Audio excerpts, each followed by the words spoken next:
Hi, dear listeners. This is Kate Riga. I'm here to make a quick pitch that you consider becoming a TPM Prime member. TPM has used the member model for over a decade now, and our loyal members are the only reason we've been able to weather the turbulence of the media landscape and avoid the fate that has befallen so many other independent outlets.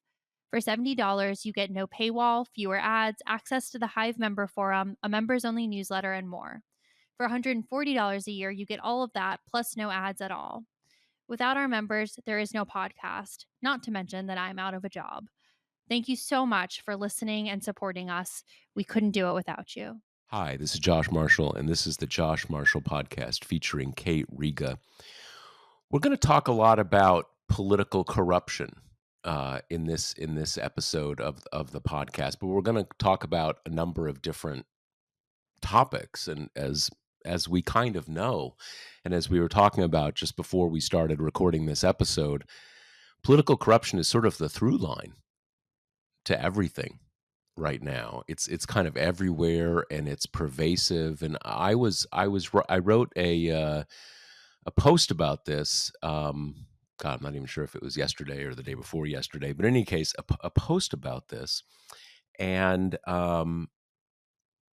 I wrote there that I don't think, I'm pretty well versed in American history, and I think I can say without any question, this presidency, even compared to Trump's last presidency, this presidency has a scale of corruption that is way worse than at any time in American history.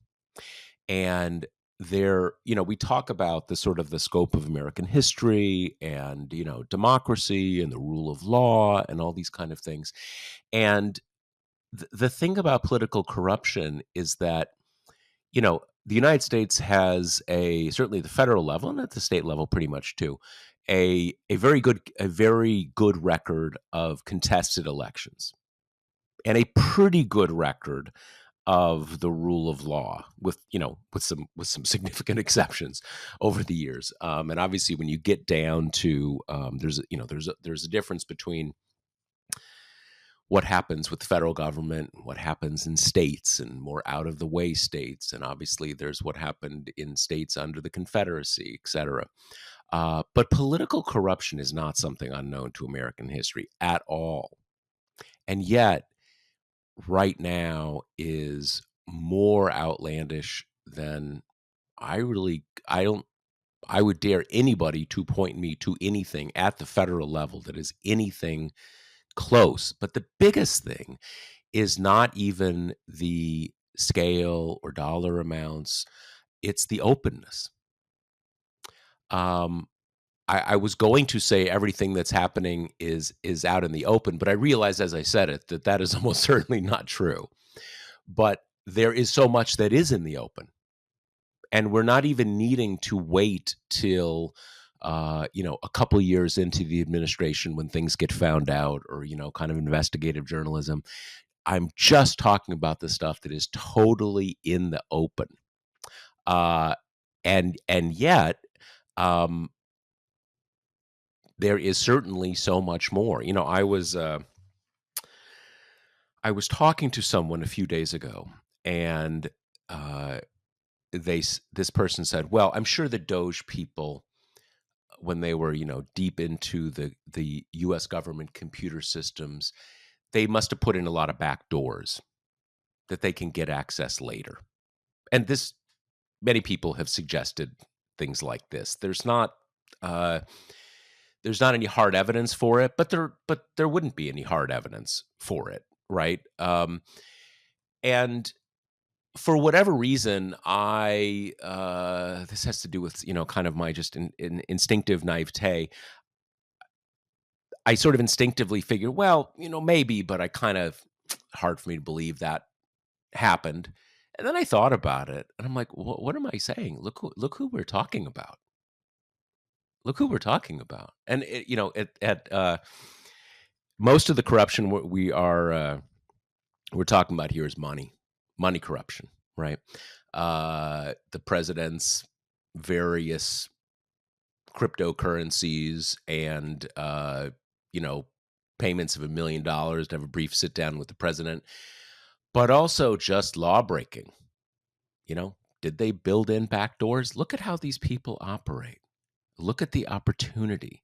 It's almost unimaginable that things like that haven't happened. So, uh, we have in front of us the, two of the biggest uh, lawbreakers and most corrupt people in American history, Elon Musk and Donald Trump. And what we're going to start talking about today is the apparent feud between them. Kate, you were off for a few days, so you're catching up with the news. What do you make of? I assume you're pretty much caught up on the purported feud between these men. What do you make of it? Yeah, forgive me, listeners. I actually got married this weekend, so How- had to spend my morning catching up on the way that Elon's bladder has been damaged by his ketamine use. Just diving right back into it. I didn't want to out you. I didn't know if you wanted to make that No, you can public. We all share the joyful congratulate you. news with our Yes, it pod is. family. It is wonderful news. Congratulations, Kate. Thank you so much. So yeah, back to the bladder issues. We've had it's kind of been a steady progression to where we are right now, Elon wise, right? Like last pod, we were talking a little bit about how he was doing the whole, you know, DC sucks, like things were harder than I thought. I'm kind of back to where I belong, right? And that has progressed now into the bill sucks, it's pork, it's overloaded, anyone who votes for it, you know who you are kind of thing. And then you have the little intermediary flunkies like Mike Johnson, I think this morning addressed it and said, that Elon and Trump had a call the day before he put out his kind of, I hate this bill statement, and everything was copacetic and it was fine. And then Johnson was like, it's a little weird, like a day after to have a 180 on this. But, it's a policy difference. They're still great friends, blah, blah, blah. And I think it's interesting in terms of kind of the direction of the party. Like his whole beef here is they're not cutting enough, right? Like it's not punitive enough to poor people. So like he is kind of still digging in. He sees that's where the power center is. Like he wants to be representative of that idea and kind of challenge the rest of the party from the right. They're being too soft and bleeding heart liberal, whatever. And I think that's kind of interesting because you have Hawley doing the opposite. He's clearly kind of making the calculation that cutting Medicaid is bad, right? A real high level thinking there, and is like trying to do the more, at least like faux populist thing of like, we can't cut this. That's bad for our base. A lot of MAGA people are on Medicaid kind of thing, a more like Stephen Bannon position. And Yep. so it is a little bit interesting to see these like big messaging centers in the parties trying to like triangulate and put themselves out ahead of what the kind of inevitable fallout will be from whatever this bill becomes. And then you just kind of have Trump, who is acting like he usually does when the sausage is still getting made, right? He's like not saying a lot. He's not really talking a lot about specifics. We know that Thune is bringing him in really early, which is probably as much a self-preservation move from Thune than anything else, right? If Yep. the bill goes down, it's not his fault. But those are all the kind of moving parts. And then on top of, you have some House members saying like, God, I really wish I'd read this bill, right? I wouldn't have voted for it. You have Marjorie Taylor Greene saying she didn't know about the limits on the AI regulation, and Mike Flood got yelled at a one of his little town halls because he said he didn't know about a provision that makes it harder for judges to find people in contempt, and that he would have voted against it. So that's kind of like the minefield that we're in right now. Yeah, it's fun. I do not like Josh Hawley. I will give him these are always famous last words. I will give him a little credit that he has had some follow through on the Medicaid stuff. He wrote that op-ed in the Times. He talks about it a lot. And one thing I notice, and I think this was revealing, and we've seen this before, that if for our listeners, if you remember, there was a point, maybe, I don't know, 2 weeks before they passed the bill in the House, where I I don't know if Trump said it originally, but the word got out, yeah, Trump may actually raise taxes on rich people. You know, wow, that's out. I guess we misfigured him, didn't see that coming. But, of course, it didn't happen. Trump sort of Trump gets a lot of, a lot of mileage out of these moments where things are just floated that make him seem, that version of Trump that is the not, quote unquote, a different kind of Republican, but maybe they were going to try to bring the policy somewhat into alignment with what their, different voting base is now, and yet it never actually happens. Um, so I'm kind of wondering with Elon though now. There's something about, as you said, he's basically, to the extent that he is going rogue here, it's sort of with the Freedom Caucus agenda. He obviously doesn't talk about the tax cuts, which are what are driving the increased deficits. There's some there are things that get more spending, but on balance, spending is cut. But there's something about where the things he has said in the last few days. He just has the kind of a stench of a loser on him. And I can't quite. Kate and I were talking about this. Kate and Jackie and I were talking about this before we started recording. The early phases of this were definitely,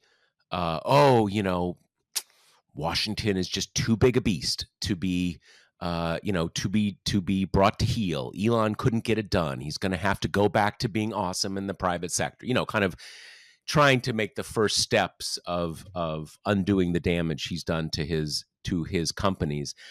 But when he's out, making these just kind of tweets of, "Oh, it's a monstrosity. It is super bad." I don't know. And maybe I'm seeing this through the prism of the black eye, or just showing up in the White House kind of stoned. But he seems like just a loser. And I don't mean that in the sense that that we've sort of always seen him as a loser. He doesn't seem to be packing any punch. And am I reading that right? Are you reading that? Do you have a similar read, or is that just me? Yeah, I mean, it's kind of funny that he has this kind of falling on his face in the Wisconsin Supreme Court race, right? Like that was the beginning of, I think, the dent in his infallibility thing. Yeah.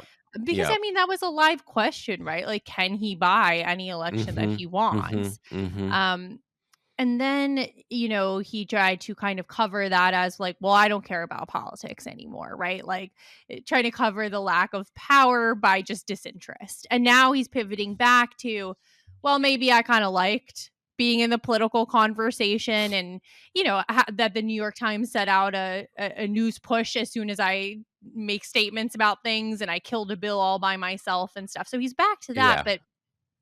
But he's shying away from putting any chips on the table in a Yep. Yep. way that he could fail at, right? So I mean, he's just doing the Trump thing of basically like kind of tweeting out his displeasure, but his power is inherent in his money, right? Like if he really Mhm. wanted to kind of flex, then he would start identifying, maybe the four senators who are the biggest risk to the bill, and, do what he did with Joni Ernst during Hegseth, right? Like Yep. start ad campaigns, which are a precursor to the primary threat to come.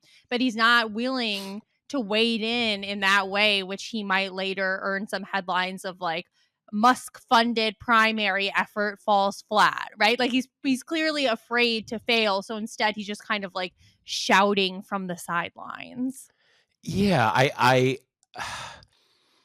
wonder, that is the best explanation, of being afraid to fail, but he is also, I think of him as being impetuous enough that he might at least that he wouldn't be able to exercise that level of self-control in a way, right? But it does sort of like, um, he's sort of talking, but as you said, he's got big money. He can he's got a lot of power, and as long as he is not exercising that, it it it looks pathetic, and it kind of is pathetic, and I'm kind of wondering. And now it's funny because I was a friend of mine and I were kind of looking at the headlines this morning, and all the sort of the insider sheets are saying stuff about, ooh, kind of in the Senate smoke room or whatever they call it now, because they probably can't smoke up there anymore. They're Oh, kind of you everybody's. can, and they Oh, you. do, Oh, they do. Oh, okay. and it reeks. Okay, I guess it's cigars. Yeah. Cigars is the MAGA Yep. dude. It's signifier, right? Yeah, Okay, and you that have these, like, poor Capitol Police who are stationed outside these rooms who are probably just, like, choking to death on cigar fumes, but yeah, that's what's that's going that. on. Yeah, that's okay. That's a whole other. Cigars are definitely that. You see it in their podcasts and Totally, stuff. yep. Okay, so in the smoke room, uh, talking about that, senators were seeing on their phones the news of Elon's mean tweets, and everybody's kind of on tenterhooks. Is he gonna do something? And my friend was saying, like, no one gives a shit, because as you said, look at what happened in Wisconsin. He not only didn't succeed. I think there's at least the impression that he may well have made it worse. I'm not really sure that's the case, but he fell on his face pretty hard. What was it, like 11-point margin or something Yep. like that? Okay, so I don't know. I'm just having a bit of a hard time uh, reading this. There's something uncanny going on here, and he looks like he's making himself look like a paper tiger. And I'm just having a hard time getting a read on it. I mean, I guess part of the thing is that since he is over there on the far right, what is he going to do exactly? Is he gonna, like, beat up some sort of middle of the road senator and make them lose in 2026? Like, uh, you know, um, I don't know. I don't know.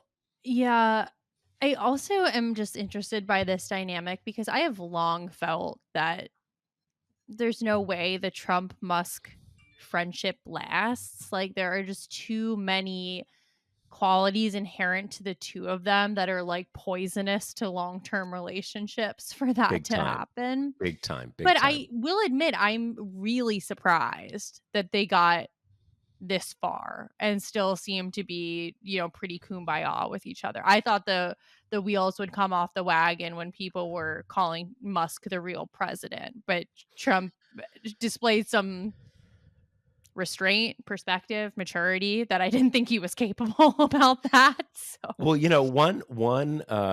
one thing that may be in the background, and this is sort of was at least presented as the story of the campaign, and I think it may well be true, that Susie Wiles was able to develop a relationship with Trump. That Susie Wiles, who was the co-campaign manager, I believe her title was, and now chief of staff, was able to build a relationship with Trump of trust, where she could rein him in when he needed to be reined in, and presumably when he understood based on that trust. The one big thing we haven't mentioned here, and I don't know if this happened when you were busy, but you know, uh, they bring Elon in for that sort of uh, goodbye ceremony in the White House, where he really did seem like strung out on something. People, it's sort of a sometimes you get a little kind of a camera view and it's hard to tell. He did look out of it. He did have a black eye, which he said his 5-year-old son gave him, which, like, I don't think so, man. I mean, I've had 5-year-olds. They literally do not have the physical capacity to I just don't buy that. That was weird. And it's like, even if it was his 5-year-old, he shouldn't have said it, well, because no one will believe it. also part of that excuse is he said that he told his son to punch him in the face as hard as he can. And like I didn't catch that part. I also just like don't really see Elon Musk having such a limited fear of pain that doesn't really jive with everything else I've seen about him. Yeah, it who knows what that I mean, obviously you can get a black eye in ways other than fighting with another person, but when you say it was your son, your 5-year-old son, that means it was with another person. So we know we know it was. In any case, okay. So that happens, and then the very next day, Trump pulls his nominee to be the administrator of NASA. And as the reporting made clear, this was Elon's handpicked guy, a close, business associate of Elon's. Elon chose him back in the early romance days. This guy had already had passed through the committee. I think that he was, as Trump nominees go, relatively well thought of. But obviously, for Elon, having his guy running NASA is golden. That's the closest point of contact for his businesses, and what now is his kind of it seems to be his most robust business, SpaceX, and they just pulled him. Like, he's basically already confirmed, all but confirmed, and they pulled him, and that was A, weird, and B, it's not just they took something from Elon that clearly was very valuable to him, but they did it in a intentionally humiliating way. Kind of, you're out now and you are gone. You have, we're gonna rub your face in it. So they seem to have gone out of their way to, humiliate him, to really, like, okay, we did this whole thing where we gave you a golden key and stuff, but we're also going to make clear that was bullshit. You are out of the circle of trust. And I've heard lots of theories about why that is the case, and none of them are completely convincing to me. But again, his Musk's responses so far have been feeble and pathetic, and I don't yet have a good read of that. It's not like I think he can destroy Trump, but I think he could make them sad. He could make Republican members of Congress sad if he wanted to, but he just, I don't know, just has a stench of a loser about him. Hard for Yeah, me to I mean, figure. I'm also like most interested at this juncture in terms of there's so much that make crafting this bill like really precarious, right? I mean, Yeah. you have the it only passed by one vote to begin with, right? And now Yep. you have the Senate is going to make all these changes and it's going to have to bounce back to the House. And everyone knows that kind of like more time doesn't make things easier to pass. This is why people rush these huge bills through in like an afternoon. Yep. Um, and of course, there's the countervailing force, right? Which is that Republicans have a really vested interest in making sure this passes. Yep. And that hasn't always been enough, right? I mean, look at the Obamacare repeal. That was in retrospect, even a more just cataclysmic defeat Yep. than it seemed at the Yep. time.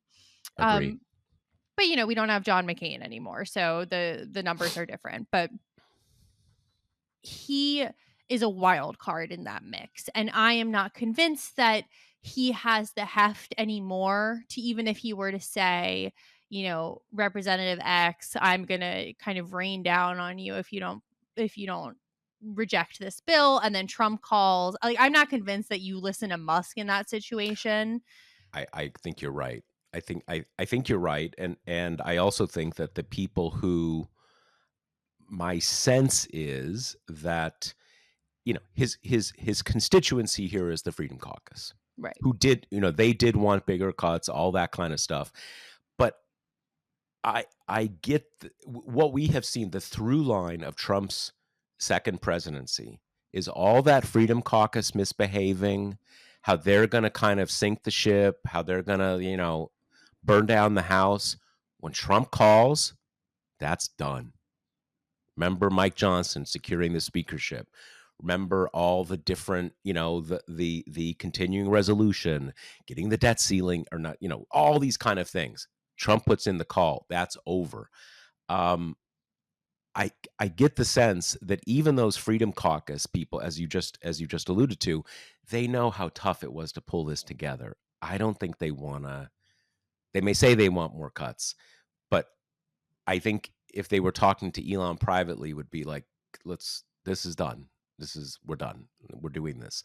Um, so yeah, again, I agree with that. Everything makes sense.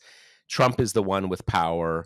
Elon, uh, everybody can see right now that Elon kind of at least significantly damaged his primary wealth engine, Tesla.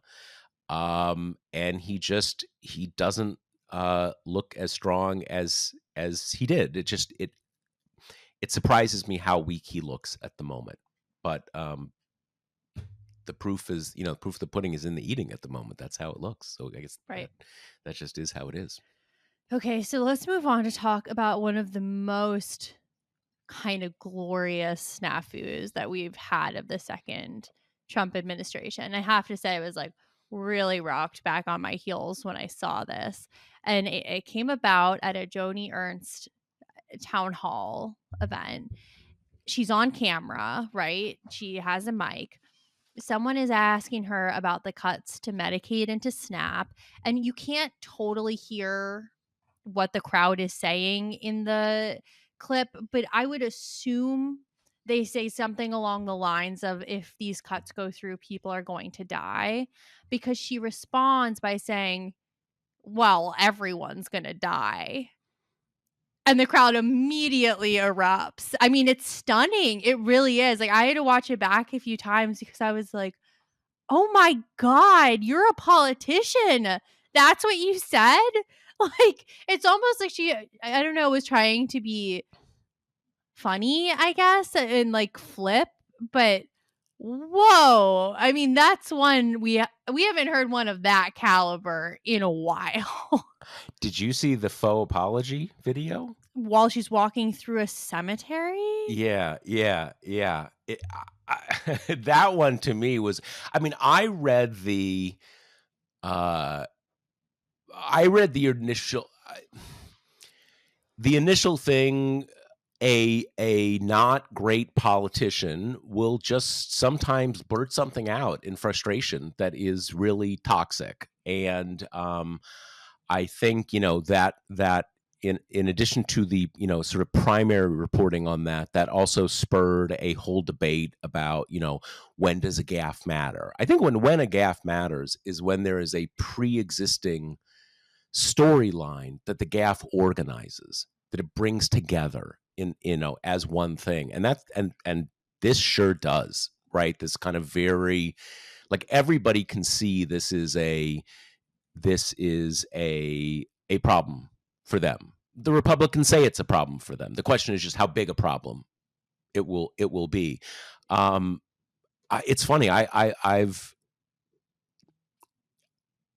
wrote a piece a couple months ago saying that Democrats really should start investing money, pre-candidate money in Iowa, because I think, not because I think that it will be easy to beat Ernst even before this, but Democrats obviously don't have a lot of good options in 2026. So you gotta start, sort of, tilling the earth in the places that are at least possible.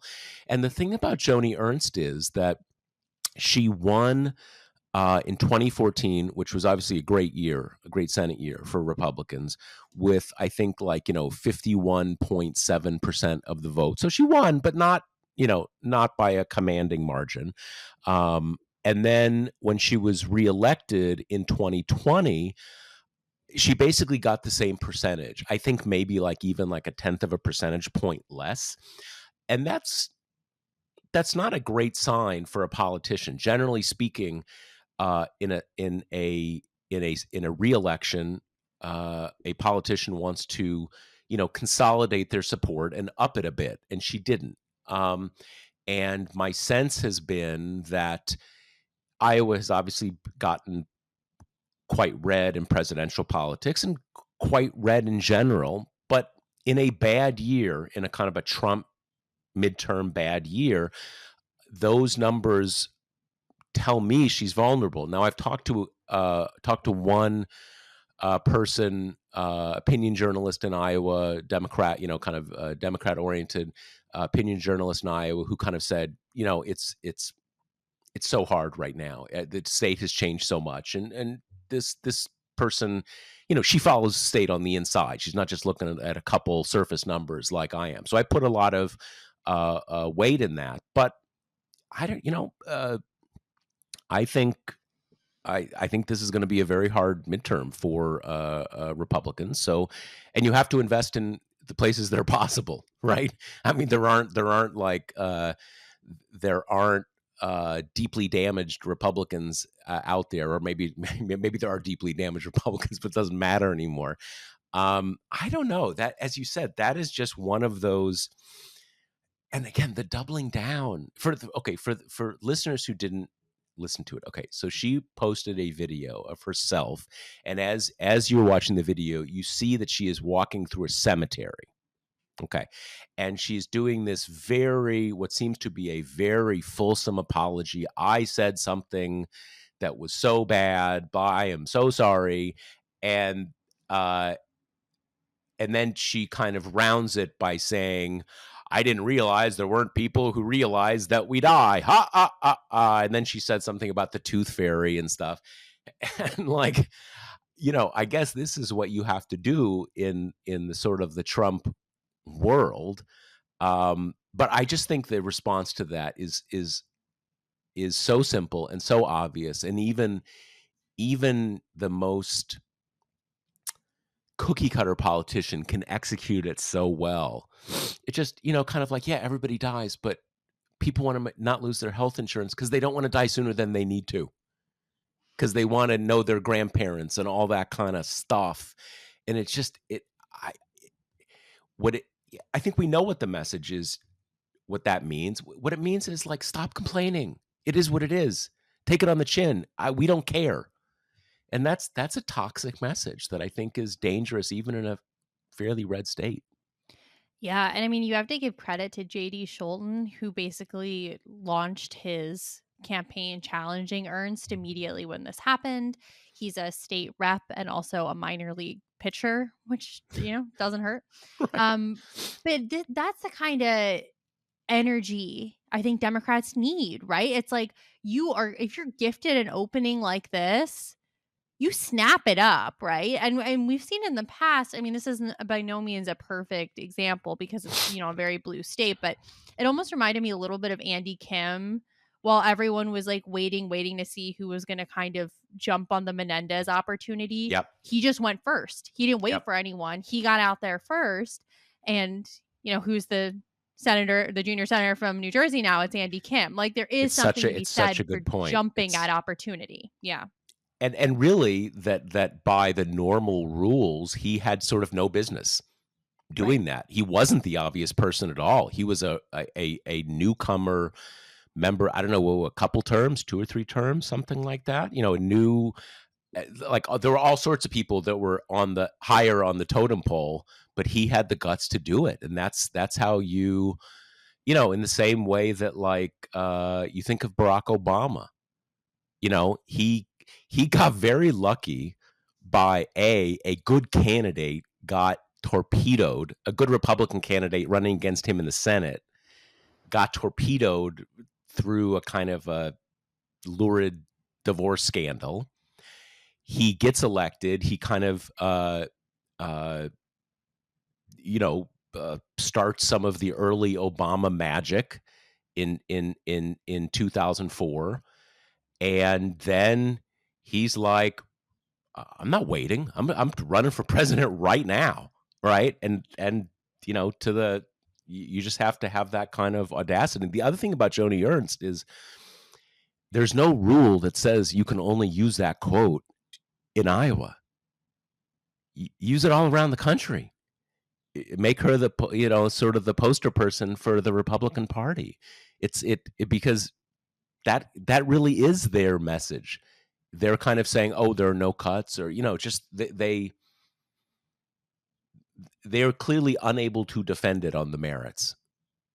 So every candidate, it's disappointing to me that I'm not seeing like every national leader like don't go in front of a camera unless you are using that quote Right. for the next however many months.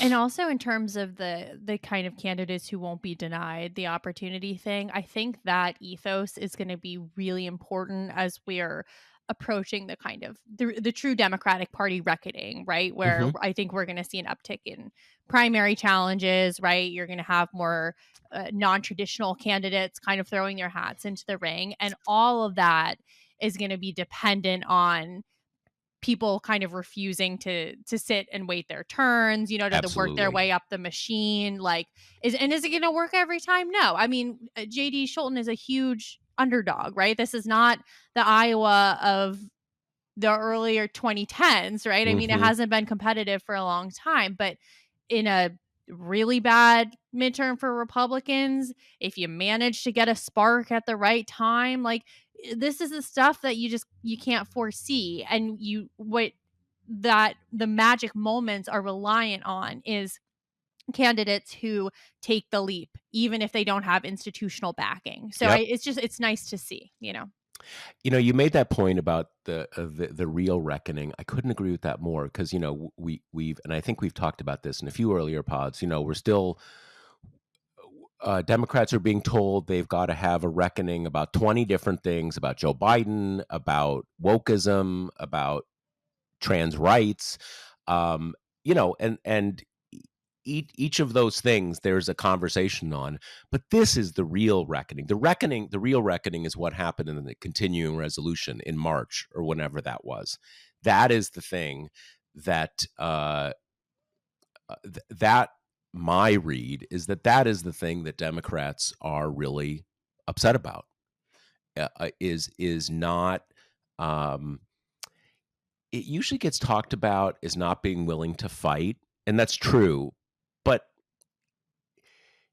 to me, it's slightly different than it. It's not having either a willingness or a familiarity with using power. You don't. Fighting is a funny word. You you you don't fight on every single thing. It's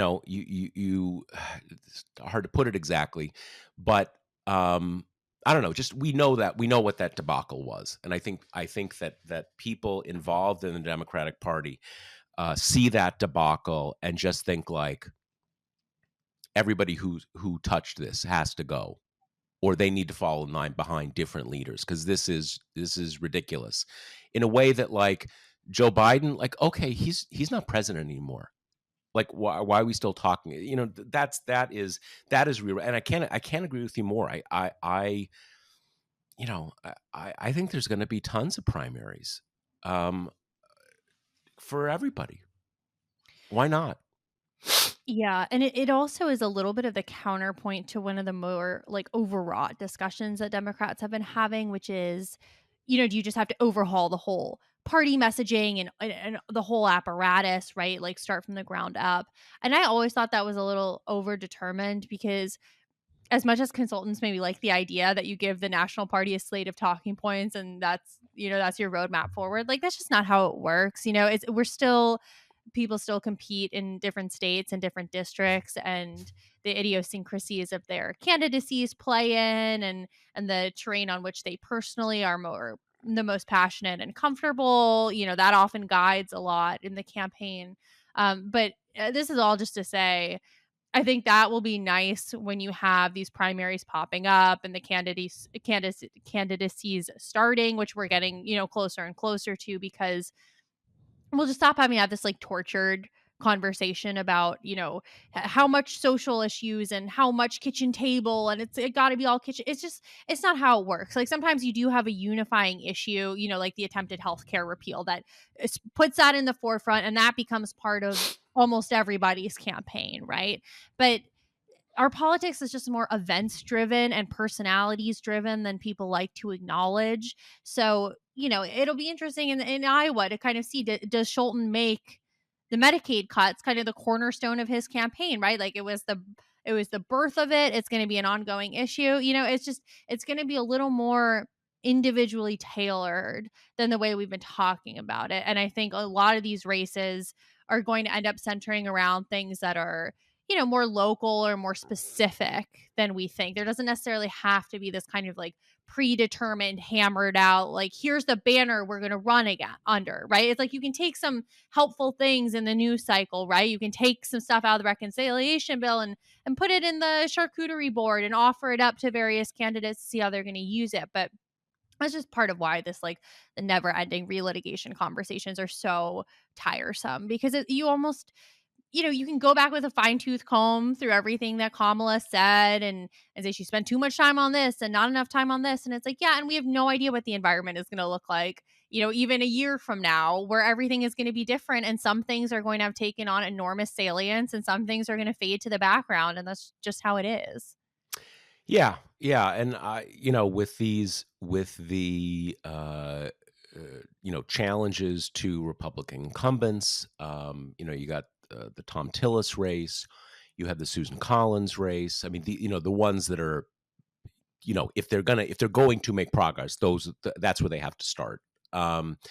You have it seems like a true long shot, but you have some kind of chatter about Louisiana being maybe an ultra long shot. You do have a decent candidate there, the former governor, so that gives you some plausibility. Uh, I'm a little dubious about that. Even in Texas, you have where John Cornyn seems to have a real primary challenge on his hand with the highly corrupt and highly divisive permanent attorney general of Texas. But those, and then primary challenges against Democrats, on something like whether it's J.D. Scholten in Iowa. I think there's already one other Democrat who's in the race, and I think maybe a couple more will get in. But it's sort of like this is the tryouts. Like, don't give us some theory. Show us you get Joni Ernst on the ropes. And like, okay, like, just and in primaries against Democrats, I think I saw that someone is running against the junior senator from Massachusetts, Ed Markey. And on something, that's kind of one of these funny ones, because Ed Markey's very liberal and was in the House for decades, but is fairly old and kind of, to a lot of Democrats, I think probably to me, is that lack of kind of in some of that lack of fight mold. And with these primaries, kind of like, do it. And like, and if the challenger can kind of show that he's someone who wouldn't have let the Democrats get into that continuing resolution mode, or if Markey kind of makes the case, great. Like, make everybody make the case, because that is just, I don't know. I totally agree with you. That's what the reckoning is about. Totally. And I mean, for anyone who has like very, I think, understandable concerns about this idea that like bloody primaries can kind of hurt your candidate going into the general, I think that's a totally fair thing to be concerned about. And also, I think you have to put it aside in terms of the greater concerns about the party right now, right? It's like, even as Trump's popularity is going down, Democrats just aren't going up. I mean, that is of the reckonings, that's a genuine kind of disaster, and that has to be reckoned with. And that's going to come with some mess. That's going to come with some internecine spats and wars. And I very much understand that that can be like a frustrating thing to kind of hold in your head at the same time as you see the clear and obvious enormous threat of the Republican Party. But the only way to beat back the Republican Party is to have a vital Democratic one. And it's just been in stasis and unchallenged too long that you need the shakeup, And I think while the bad side of it is, you can bloody up your person. The good side of it is you can train up the ultimate candidate, right? Like, they can get better during the primaries and sharpen their skills and do some trial and error and figure out what works, and can actually emerge, stronger and with consolidated support and a kind of a clear vision. And so, it's not all bad either. You can really steel sharpens steel in the end. Yeah, and I would make one other point that, not every race is the same, and, uh I there's that there is that woman, 2 or 3 term rep from Washington State whose name I can never pronounce, who is Oh, sort of Marie Gluesenkamp Perez. right. Yeah. They're uh, I don't really want to see a primary against her. I don't want to see her Right. damaged. She's in a Republican district. She knows how to make it work, and she is caucusing with the Democrats. And I'm the kind of person who normally I am not in favor of primaries for exactly you end up kind of getting less viable candidates, more kind of ideologically pure candidates. So and I there's a push to primary her. I hope that doesn't go anywhere because again, that is a district that is very hard for Democrats to hold. She has shown that she can do it, and like more power to her. And even like Jared Golden up in Mhm. Maine, who like is a total freak, but like he has, the Democrats have basically given him like a James Bond license to kill. Like, Yep. dude, do whatever the fuck you need to do because like you hold that seat, and basically I agree with that. But like in Massachusetts with Ed Markey, and I'm not a big anti Ed Markey person.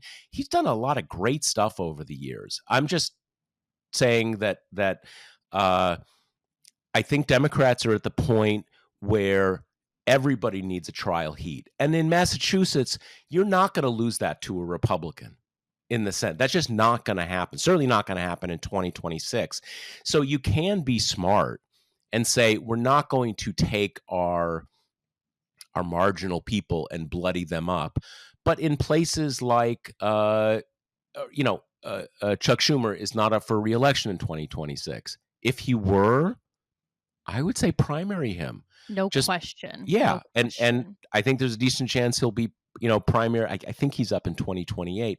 And the other point is, in most of these cases, I don't even think it's a matter of ideologically based primaries, or I would not be in many of these cases in favor of that.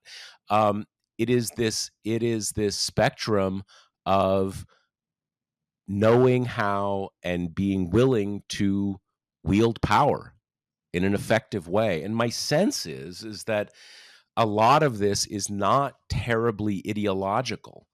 Um, at least in many cases, it's kind of like, what are we? We're not in kind of get along, go along mode, because it is unquestionably true that you can um, end up with candidates who just aren't viable. Right, and that's dumb. I don't think Democrats are looking for a more well, there's a lot of Democrats. People looking for a lot of different things. I don't think where the center of gravity of the Democratic Party is right now is that people want a more ideologically pure Democratic Party. They want one that will fight and, they want one that will fight. And one additional point, you look at the polls and everybody's kind of saying, Republican Party is more popular now, trusted more than Democrats, and that's true. But if you look at the details of the internals of those, the real collapse of trust and popularity is among Democratic constituents, people who are not going to vote for Republicans, and Democratic leaning independents who have a very low opinion of the Democratic Party because they think they're so ineffective. They don't they cannot win at the things they say they are trying to win on. And I feel that way too, you know? Yeah. And then just the last thing I wanted to say is I was thinking about this with Ed Markey, someone who, I like and has been progressive and kind of memorably beat back a primary challenge from Joe Kennedy Yeah. the last cycle. Nobody deserves their seat. Yeah, exactly. Nobody gets to be gifted another term because they've been kind of good in the past or a loyal Democratic foot soldier. Like, it's supposed to be a competition, it's supposed to be a race. Like, the people who get one of 100 spots that get to govern the entire country should be really good and should be able to kind of easily outflank a primary challenge if they've been, operating in good faith and staying connected to their constituents and, carrying out the role of public servant in the way we would expect. So, I also think that sometimes Democrats get in a little bit of like a protective crouch of the lawmakers that they like and see as trustworthy. And I think that's a human and natural thing. But, we have to get back into this posture of like, they're there to serve us. We're not there to protect them or be their kind of cheerleading squad. It's absolutely a matter of what have you done for me lately and what are you doing for me next? And I think that's the attitude to take as we head into what will probably be like a quite dramatic primary season.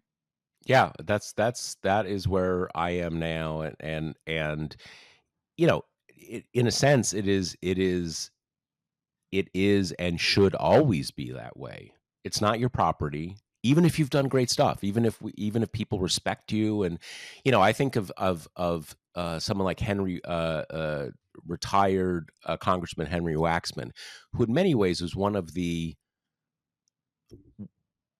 most effective members of Congress in a very long time, like really good at running investigations, and not just like investigations where you kind of like humiliate the other side, but investigations into like, is this one department doing what it should be doing? Really effective guy. And in some ways I kind of class Markey as I don't know. They kind of seem in a similar vein to me, similar kind of liberal politics, kind of traditional liberal politics.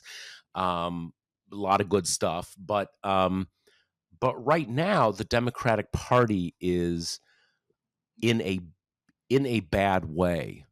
I mean, demonstrably by how its own constituents feel about it, but is in a very ineffective way. I mean, I think in the irony, and in some ways why I'm less worried about the unpopularity of the Democratic Party than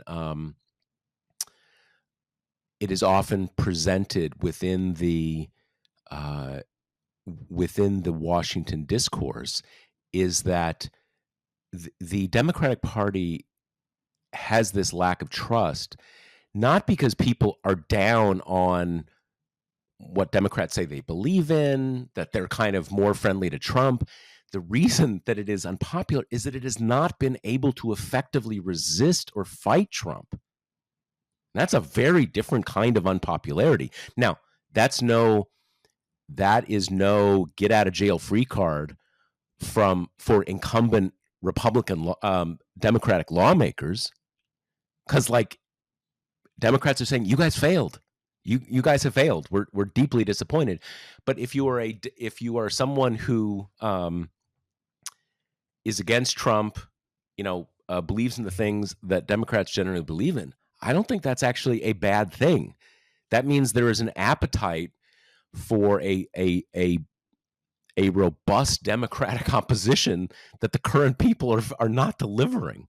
Right. So again, to me, that is not it's not that I don't worry about it, but it's not it's not like something the what the Democrats in a lot of ways faced in the mid 80s or in the early mid 80s, where you could really look at it and you look at a couple straight elections, you're like, wow, like, well, people are not buying what we're selling. This is bad, right? And it was bad.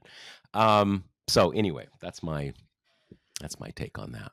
So for our last topic, we're just going to do just a quick primer because this topic could spawn, entire podcast series onto itself. But we just wanted to briefly kind of mention the prodigious amounts of corruption that are going on with this administration. And, we've talked about this a little bit in previous pods and kind of contrasted, for example, the crypto boon with what was the order of the day in Trump 1, which was much more kind of like you buy up all the rooms in his hotel, which is corrupt as well, but the orders of magnitude are just worlds apart there. It's sort of like corruption through a straw, right? You just Exactly. can't get that much corruption through it, Right. basically. And now it is just, I mean, you have the, kind of pay $5 million to sit next to him at dinner version. You have the crypto boon. You have the Amazon buying a Melania documentary for a gajillion dollars. You have, pardon requests that include how much money was given to the Trump campaign by the pardonee's mother, on right written out like on the document. There is just this sense of you have the oligarchs kind of picking over the carrion of American democracy. They are just doing absolutely nothing to dissuade that image or to keep him at arm's length from the billionaires or give any sense that there are any kind of like guardrails at all. They've just like really clearly made the calculation that people don't care about this and we're going to kind of make as much money as we possibly can. And my concern here is I think they are right. I mean, when you see like polling about, are you concerned about Trump's corruption? You just get this refrain that people think all politicians are corrupt. And so they don't really see any kind of sea change with what we're seeing now from, stuff like members of Congress being able to trade stocks on panels that they sit before. And this, I think, is a genuine, really big Democratic failing because the corporatization of the Democratic Party and like the refusal to kind of like all get on board with the stock trading thing, for example, is like really kind of giving up a position that should be Democrats quite easily. And now voters kind of see them on even playing grounds with Republicans when it comes to, who is more amenable to corruption. And I do worry that, we were discussing this New Yorker article about Trump's corruption, which is really good, but a section of it talks about how in the Gilded Age and our economic inequality now just towers over what it was then, but how then it was something like 2 decades from the first time that Mark Twain kind of coined the term Gilded Age to any kind of meaningful legislation being passed about it. So, as our colleague Joe said, we might just be kind of in the early innings here, but I was just struck by the inequality right now is so vast. It is so incomprehensibly vast in a way that we haven't seen before in the United States, which has gone through times of intense inequality and corruption, right? Like it's not a new thing in our politics, but this scale is so different because people were never this wealthy before, right? I mean, it's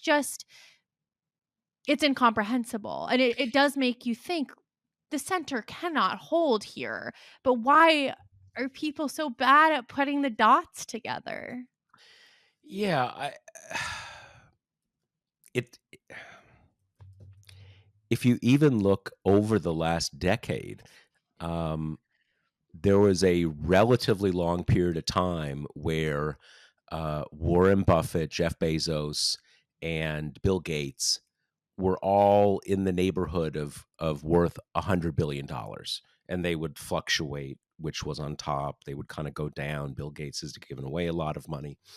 Um, but even in the last 7 or 8 years, you now have a bunch of people who are worth $100 million, and you've got Musk, who at least was worth what, like 300 or 400 billion dollars.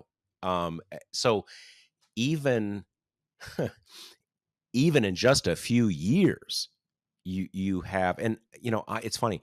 I saw, and I don't know how much. I don't know how much this is because of what he's given away in the last few years. I happened upon a little fact at some point this year where I noticed that George Soros is only worth like $4 or $5 billion. And again, I don't know. He's obviously given away a huge amount of money. He's extremely old now. He's basically kind of retired. So maybe some money has been moved around to other whatever. But in any case, the point is that like when I saw that, I almost wanted to give him a hug. Like, what happened to you?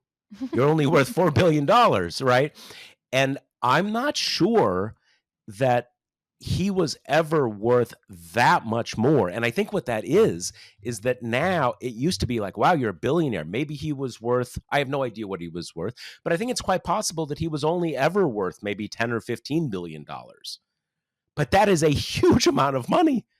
That means you can be a huge donor and ever just the interest on what you have.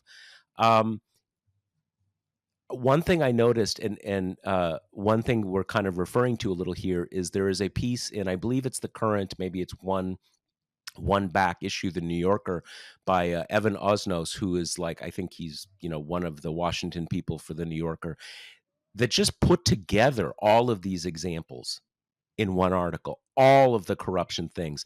Most of them I knew about, but like it is staggering to see them all together. One of the things he mentioned is that people have now created in the way that you can buy like an index fund, right? To kind of park your money in if you want to uh, uh, uh, be in the market but not do all the ups and downs. You can now buy a product that follows the purchases of members of Congress because presumably they're banking on their own inside knowledge so you can piggyback them. That is so perfect. It is the little guy can get in on the corruption now. It is. But back to your point about um Democrats not getting on board on this, because you have Democrats saying, look, I have never been in the stock market beyond whatever ultra conservative funds my 401k is in. I just don't. That's not part of my world. Clearly, there are some members of Congress who, let's assume for the sake of conversation, they're not, trading on inside information, but this is just what they do. They invest in the stock market. And they're like, oh, why can't I do that? Or whatever. Maybe you got to give that up. It used to be a given that presidents you couldn't be in anything. You had to put everything in a blind trust. You're kind of no longer an economic person. And maybe I so agree with you. That kind of like, you want to be a member of Congress, you're going to have to give up some things. And like, you can't day trade anymore. Right. If that is too big a sacrifice, maybe it's not, maybe you're in the wrong line of work. Because as you Jimmy said, what Carter Peanut Farm, yeah, right? yeah, yeah. And even, I mean, my God, even like people lose track of it now. It's not just Jimmy Carter. The bad Republican presidents had to do that too. You just can't be running business. One of the other things that hasn't even gotten a huge amount of attention is, Trump did that trip to Saudi and Dubai, United Arab Emirates, where they kind of made all those deals and everything. Eric Trump, who is now sort of supplanted Don Jr. as the business son, he has been there cutting deal after deal with the UAE princes. So like it, it's not even it, you know the plane, these things, they're all it's all mixed together now. It again, the level of corruption is just beyond all belief. And Democrats, we need to say that not only do we can't have any corrupt Democrats. You should only be a Democratic office holder if you are willing to back things that mean that you really can't do fun economic stuff, even if it's not directly corrupt. Just because it's too big an opening not to squander that. It's crazy. And it's an important place to get people in terms of a litmus test because, it goes back to what Elizabeth Warren said when she was running and she got a question of like, what, say you had no institutional restraints, like what's the first thing you would do?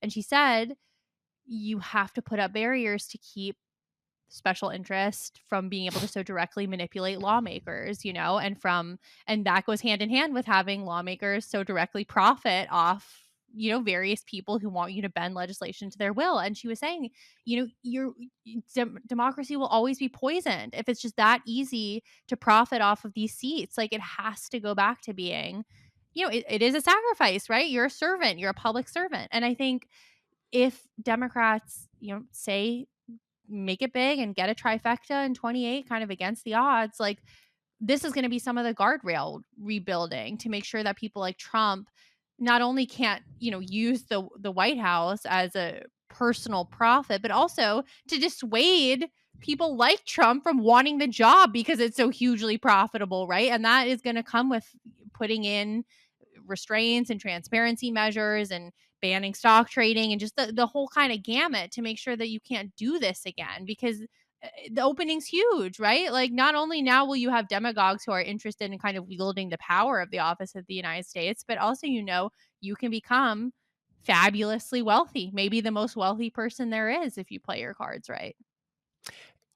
Just to sort of finish up on the pardons front, it used to be, if people are bundlers and stuff like this, and generally speaking, although there were major exceptions, but generally speaking, you're a bundler, you get a great seat at the convention. Or you're a bundler, there's going to be a dinner where all the donors are, and you get to be up at, you bundle a certain amount, you get to be up there on the long table where the president's sitting in front of everybody. And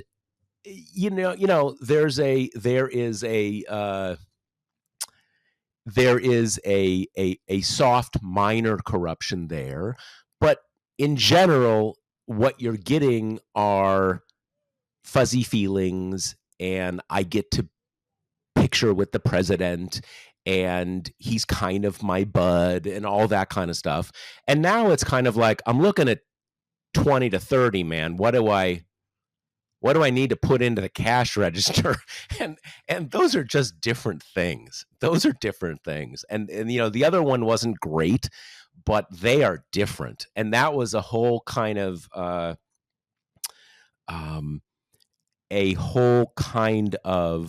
part of modern American politics, that the good politicians had people around them who were kind of there to be sure that the big donors got things that made them feel recognized. President remembers their name, all that kind of stuff, but not get things that would get the principal in trouble, right? And that was a whole kind of part, and that dance is kind of sleazy. But again, it's now just you find cases where there was this sheriff, this very pro Trump sheriff, who was just taking bribes, just crazy shit, right? Just taking bribes, convicted, dead to rights, just not even like a crooked cop in the sense where that word can be kind of expansive, just bribe after bribe. He's pardoned now. Because, And I mean, if you're a the friend or guy money, the guy whose mom wrote out all the money she'd raised for the Trump campaign, right? He ran like nursing homes or something and just took millions from the salaries of the doctors and nurses who were working and like bought a yacht. I mean, it's like cartoon corruption stuff. And now not only does that guy not have to go to jail, he doesn't have to pay back the money to the oh, I doctors and nurses I that he heard ab stole. I heard about this. This was I saw this where he faced something like 6 or $700 million of, not reparations, but, or is that what they call Restitution. restitution. And so, yeah, and it was like, I can't remember what the jail term, but it really seemed like that was the bigger deal. Like, I don't know how much money, obviously, if you're destitute, you can owe $500 million. Like, why not make it $1 billion? You don't have any. Right. But it was like, you're looking at a few years in jail. that guy probably would have done the jail time not to have to do the restitution. It is shocking. And I mean, imagine if you're one of those, presumably he does have a fair amount of money. If you're one of those people waiting for restitution, you're just must be like, what the fuck? Yep. Like, what the actual fuck? I do think, because I've seen this before, I do think this level of corruption matters. It matters especially if people are upset about other things. I hope so. This is just standard politics. If everybody's kind of feeling good, the fact that other people are feeling extra double good, people don't get that focused on it. But if people aren't feeling good and they start seeing stuff like this, it weighs you down. So I don't think this stuff doesn't matter. But again, we see it on every front that there is a deep lack of trust in the political class, in both political parties, and that statistically it may affect both parties the same way, but it doesn't actually affect them the same way, right? Because the cynical party is a winner in that thing. So you do have to have one party saying we're going to make all this stuff illegal, even stuff that maybe isn't necessarily abusive but looks abusive. We're going to make that illegal too, and you just have to make a clear contrast, and that's just obvious. And I guess we'll see what happens. Well, congratulations for being married. Thank you. I'm sure all of our listeners will be very excited and happy to hear that, and happy for you. And I think that's all we got for this episode. That's all we got. See you next week. Later. The Josh Marshall podcast is hosted by me, TPM reporter Kate Riga, and TPM founder, editor-in-chief Josh Marshall. The show is produced by Jackie Wilhelm. Thanks to Why Not Jansfeld for our podcast theme song, and thanks to all our TPM members who make this possible. Rate and review us on Apple Podcasts, and subscribe wherever you listen.